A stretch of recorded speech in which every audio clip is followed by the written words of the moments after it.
Bismillahirrahmanirrahim. Assalamualaikum warahmatullahi wabarakatuh. Halo, selamat siang anak-anak Ambu yang soleh dan soleha. Kembali lagi di pembelajaran tematik bersama Ambu Muti. Untuk pembelajaran tema 6, subtema 3 pembelajaran kedua ini, kita masih belajar tentang energi alternatif. Untuk materi belajar pada hari ini, kita akan belajar muatan PPKN tentang hak dan kewajiban menjaga ketersediaan energi, lalu muatan bahasa Indonesia tentang menemukan dan menjelaskan kata-kata penting, dan muatan pelajaran matematika tentang menentukan waktu mulai dan waktu selesai kegiatan. Menjaga ketersediaan energi.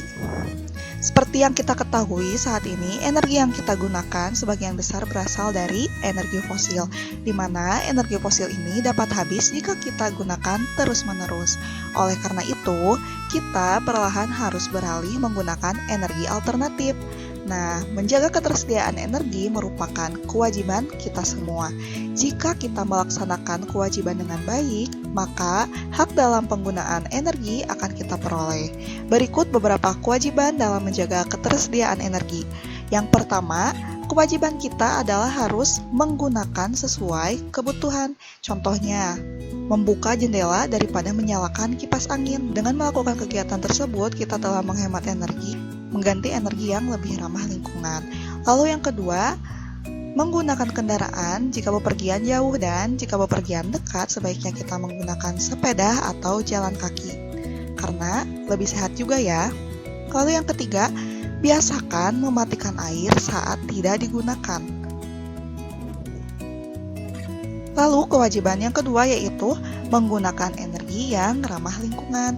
Seperti tadi, kita lebih baik memanfaatkan energi alam seperti angin, air, atau cahaya matahari.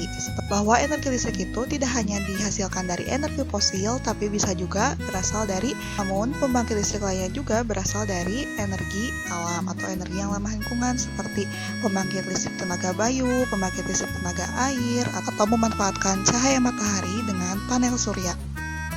Lalu yang kedua, tidak melakukan eksploitasi berlebihan. Misalnya, kemarin kita sudah membahas tentang biofuel dan biogas. Jika kita mengeksploitasi atau menggunakan tanaman secara berlebihan, nanti tanaman tersebut bisa langka dan menjadi krisis energi lagi. Lalu yang ketiga, melakukan inovasi, di mana energi akan habis sehingga kita harus menemukan inovasi pengganti dari energi tersebut. Setelah kita melaksanakan kewajiban, kita memperoleh hak untuk memanfaatkan energi. Yang pertama, kita berhak untuk menggunakan suatu energi. Lalu yang kedua, memperoleh alternatif energi, di mana jika suatu saat energi itu habis, kita berhak untuk memperoleh alternatif energi yang lain. Lalu yang ketiga, mendapatkan kesempatan yang sama, di mana orang lain juga berhak menggunakan energi, kita juga berhak untuk menggunakan energi tersebut. Lanjut ke muatan pembelajaran bahasa Indonesia tentang menemukan dan menjelaskan kata-kata penting. Terdapat kata-kata penting yang maknanya sudah kita ketahui, tetapi ada pula kata-kata penting yang maknanya belum kita ketahui. Kata-kata penting yang belum kita ketahui maknanya dapat kita cari di Kamus Besar Bahasa Indonesia, atau kita bisa bertanya kepada guru dan orang tua. Kalian perhatikan, ayo berlatih halaman 157. Di sebelah kiri terdapat kata-kata penting seperti biogas, panas, turbin, energi bayu, panel surya, biofuel, dan briket. Nah, di pembelajaran kemarin kita sudah membahas tentang kata-kata tersebut, namun kita belum mengetahui apa sih artinya. Di sebelah kanan ada arti dari kata-kata tersebut, di mana kita harus menjodohkan atau memasangkan kata penting dengan artinya. Misalnya, biogas, perhatikan garis yang berwarna merah. Biogas mempunyai arti yaitu gas dari pembusukan kotoran ternak. Lalu yang kedua ada panas. Panas merupakan energi yang dihasilkan dari matahari. Yang ketiga ada turbin. Turbin merupakan penghasil listrik dari gerak. Ada energi bayu. Energi bayu adalah energi yang berasal dari angin. Kelima ada panel surya. Panel surya merupakan alat pengubah energi matahari.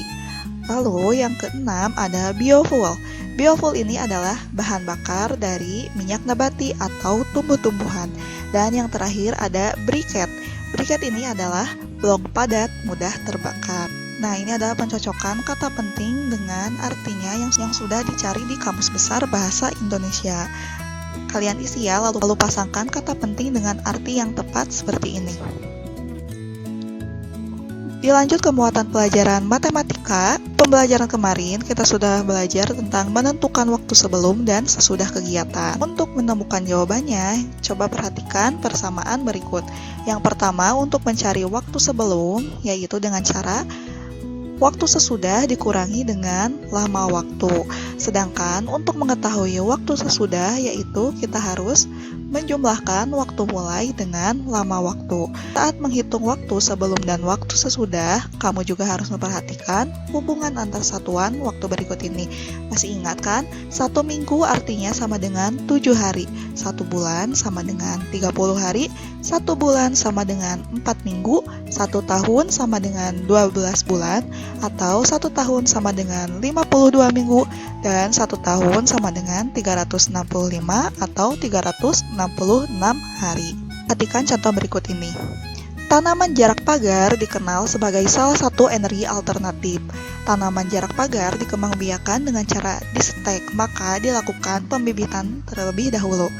Nah, untuk soal ceritanya seperti ini ya. Ayah Fitri ingin melakukan pembibitan tanaman jarak dan bijinya.